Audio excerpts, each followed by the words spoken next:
बिल्कुल अलग हो, तो उसके लिए ड्रीम्स की जरूरत है, उसके लिए इमेजिनेशन की जरूरत है कि वो इमेजिनेशन आपको भगाए, ना कि आपकी जरूरतें या आपकी मजबूरियां आपको भगाएं। और इमेजिनेशन की खास बात क्या है, आपके हाथ में पूरा कंट्रोल है कि आप कहां तक सोच सकते हो, आप कहां तक इमेजिन कर सकते हो।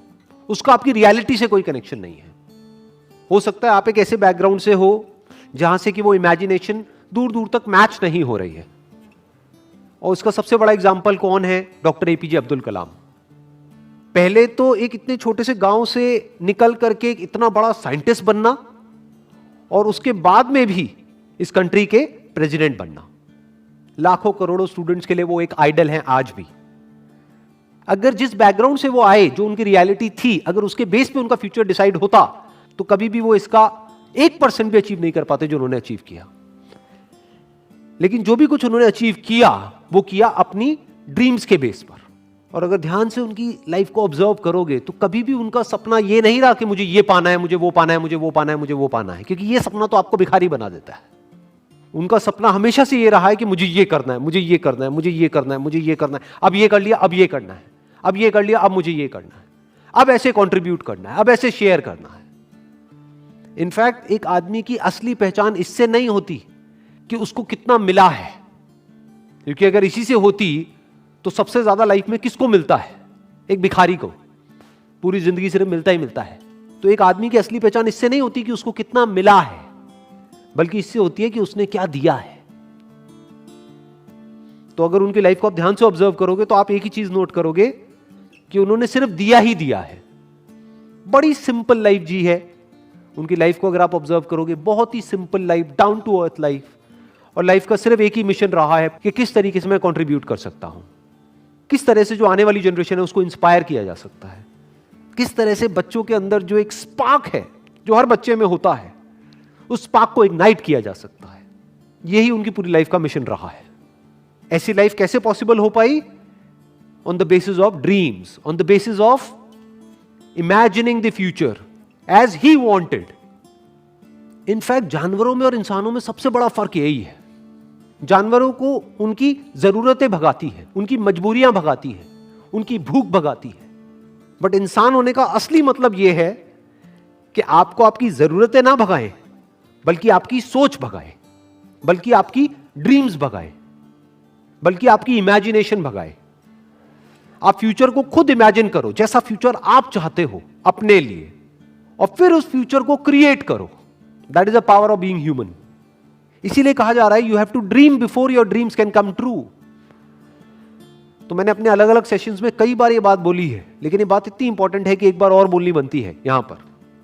90% से ज्यादा लोग लाइफ में इसलिए फेल नहीं होते हैं कि वो कुछ बहुत बड़ा सोचते हैं और उसको अचीव नहीं कर पाते हैं। वो इसलिए फेल होते हैं क्योंकि वो बहुत ही छोटा सोचते हैं और उसको अचीव कर लेते हैं, यानी कि उनकी ड्रीम्स होती ही नहीं है।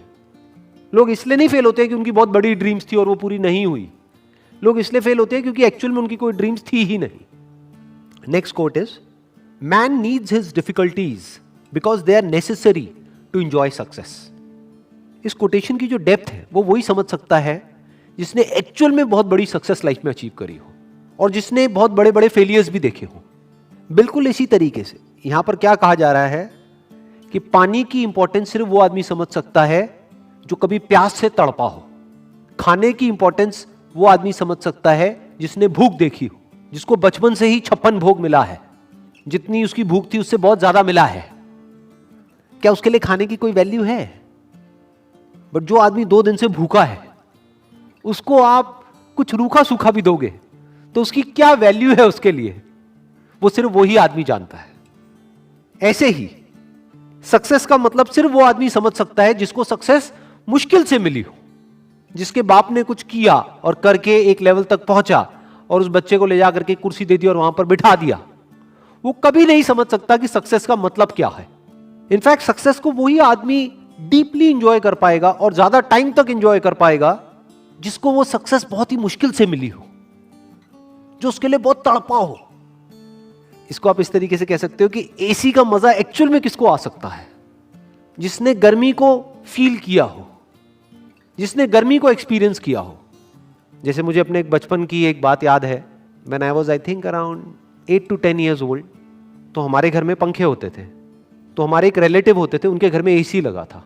उस वक्त एसी बहुत कम घरों में होता था, आज तो कॉमन हो गया है। मुझे अभी भी एग्जैक्ट याद है वो फीलिंग, जब मैं उनके घर जाता था तो वो जो एसी वाला कमरा था, जैसे ही उसका गेट खोलता था और वो हवा पड़ती थी, ये अंदर थोड़ी देर के लिए बैठने को मिल जाता था, तो क्या फीलिंग आती थी वो मैं ही जानता हूं। That was like heaven on earth. जबकि देखा जाए तो क्या है कि एसी तो है।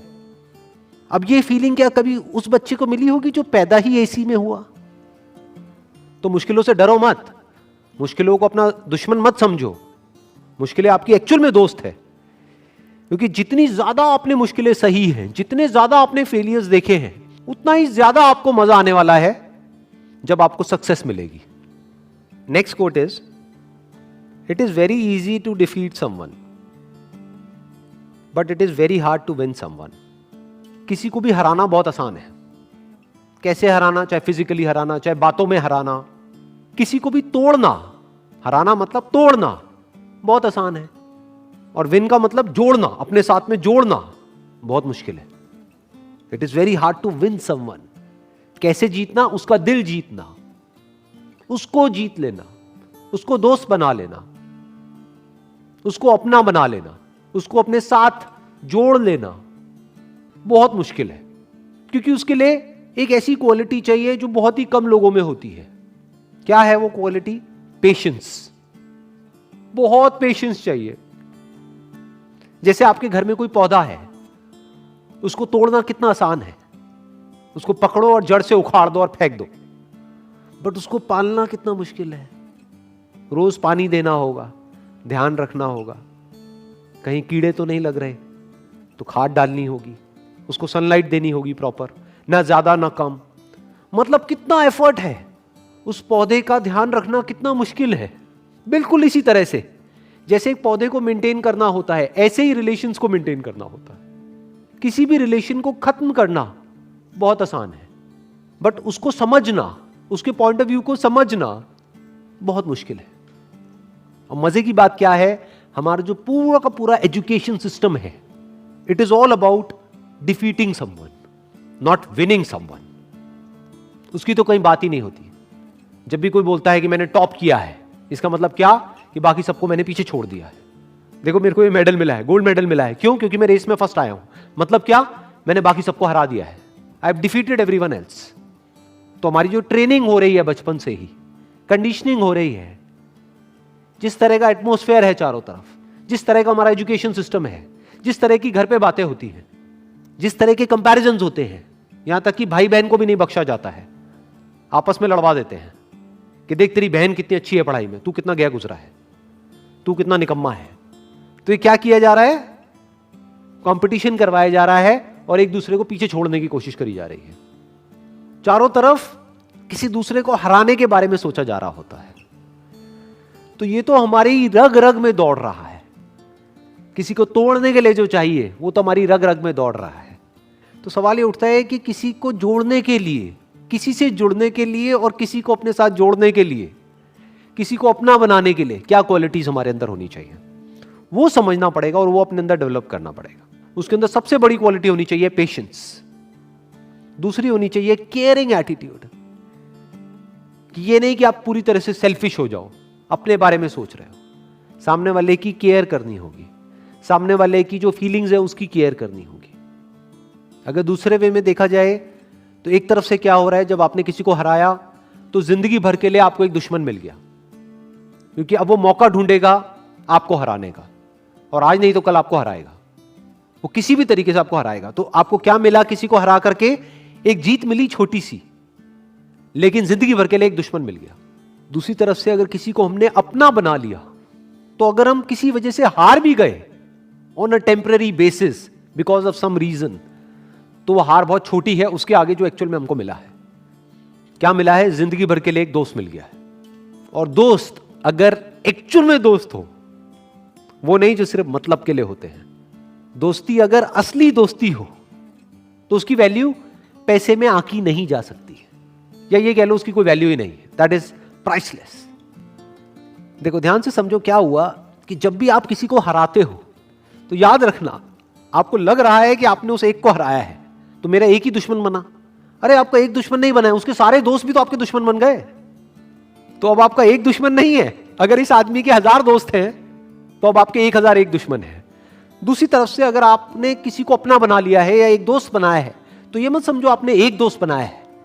अगर इस आदमी के 1000 दोस्त हैं तो अब आपका एक दोस्त नहीं है, अब आपके 1001 दोस्त हैं। इसको दूसरे वे में भी बोला जा सकता है कि जिसकी आदत बन जाती है दूसरों को जीतने की, तो पूरी दुनिया उसकी दोस्त बन जाती है।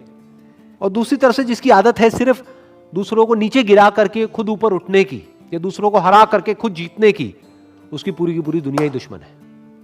आज नहीं तो कल उसको ये समझ आ जाएगा, पूरी दुनिया उसके अगेंस्ट हो जाएगी। और इस तरफ से अगर किसी के अंदर ये क्वालिटी है तो पूरी दुनिया उसके साथ में आकर के खड़ी हो जाएगी। और इसमें सबसे बड़ा एग्जाम्पल है वो जहां से कि ये कोटेशन आ रही है, यानी कि डॉक्टर एपीजे अब्दुल कलाम। चाहे कोई भी आदमी हो, किसी भी रिलीजन का हो, किसी भी कंट्री का हो, सब उनकी रिस्पेक्ट करते हैं। ऐसा कैसे हो पा रहा है? इसका मतलब यह है कि उन्होंने सबका दिल जीत लिया है, सबको अपना बना लिया है। अभी आप लोग जो मुझे वीडियो में देख रहे हैं, मैं आपको स्ट्रांगली रिकमेंड करूंगा कि डॉक्टर एपीजे अब्दुल कलाम की एक बायोग्राफी है जो कि गुलजार साहब ने लिखी है। वैसे मैंने अपने पहले भी एक वीडियो में रिकमेंड करी थी, लेकिन अभी तक आपने अगर नहीं सुनी है तो I strongly recommend you all कि एक बार जाकर के आप उसको सुनो, तो उससे आप और अच्छे से समझ पाओगे डॉक्टर कलाम को और उनकी विजन को और उनके मिशन को। Wish you all the very best. Thank you so much.